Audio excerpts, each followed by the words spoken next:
अस्सलाम वालेकुम नाज़रीन, मैं हूं वकार अशरफ और आपके लिए आज वो तरीका लेकर आया हूं जिसके ज़रिए आप जान सकते हैं कि क्या आपकी यूनिवर्सिटी और आपकी डिग्री जर्मनी में ऑलरेडी रिकग्नाइज्ड है या नहीं। लास्ट वीडियो में मैंने एक्सप्लेन किया था कि आप अपनी डिग्री जर्मनी से कैसे रिकग्नाइज़ करवा सकते हैं और आप अपनी डिग्री के अकॉर्डिंग जर्मन इक्विवेलेंट सर्टिफिकेट कैसे हासिल कर सकते हैं। इस वीडियो को एंड तक देखने के बाद आप जान जाएंगे कि क्या आपको ज़ैप सर्टिफिकेट या स्टेटमेंट ऑफ कंपेरेबिलिटी के लिए अप्लाई करने की ज़रूरत है कि नहीं। तो आइए स्टार्ट करते हैं। तो नाज़रीन, आपने करना क्या है कि यहाँ पर आना है और यहाँ पर आके ब्राउज़र में आपने लिखना है enabin.de।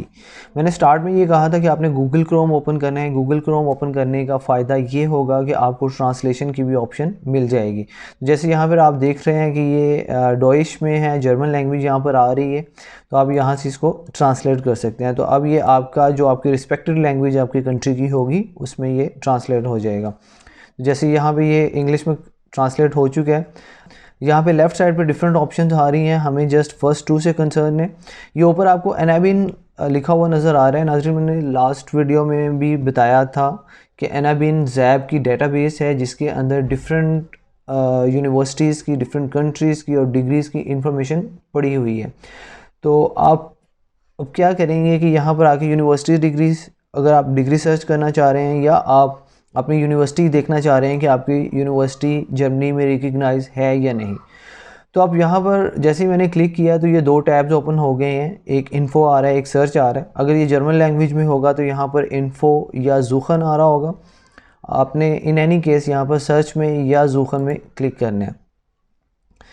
अब आगे फर्दर ये कुछ फ़िल्टर्स आए हैं, आपने यहाँ पर अपना कंट्री आके सिलेक्ट करना है। जैसे लेट्स सपोज कि मैं पाकिस्तान मैंने सेलेक्ट किया है। इसको जैसे आप कंट्री को सिलेक्ट करेंगे और यहाँ पर आके आपने कंफर्म सिलेक्शन आपने प्रेस करना है। जैसे आप इसको सिलेक्ट करेंगे, अब उस कंट्री के आगे प्रोविंसेस, उसके एरियाज़ जो हैं, सिटीज़ हैं, वो पॉपुलेट हो जाएंगे।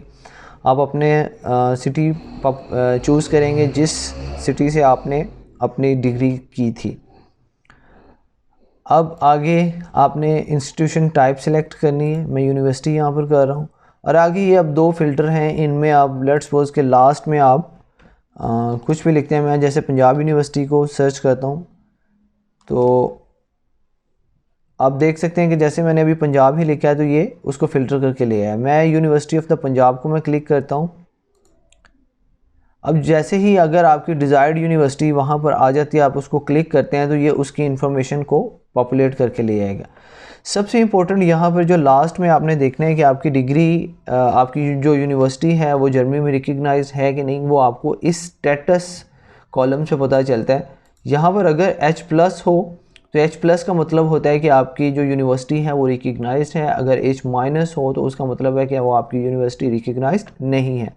H+ या माइनस का मतलब ये होता है कि आपकी जो यूनिवर्सिटी है वो अंडर कंसिडरेशन भी हो सकती है, या उस यूनिवर्सिटी के कुछ जो डिग्रीज़ हैं वो रिकग्नाइज्ड हैं और कुछ नहीं है।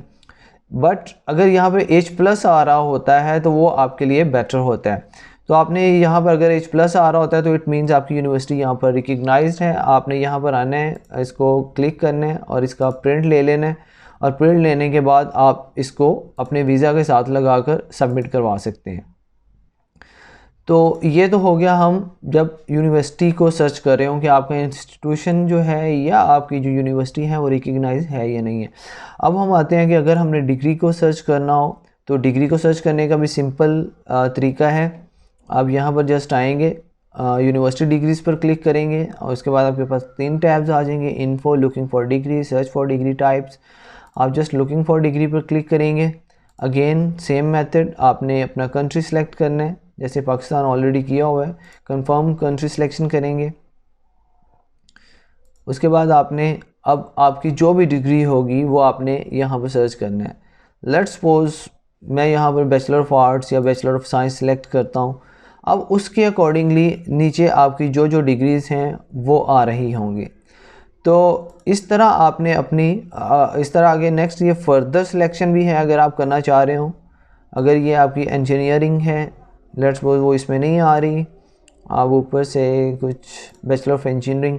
अब जी ये आपकी जो नेक्स्ट आ गई है, मैंने ऊपर से बैचलर ऑफ इंजीनियरिंग सेलेक्ट किया, नीचे इंजीनियरिंग सेलेक्ट किया, तो ये एक इंजीनियरिंग की फील्ड आना शुरू हो गई है।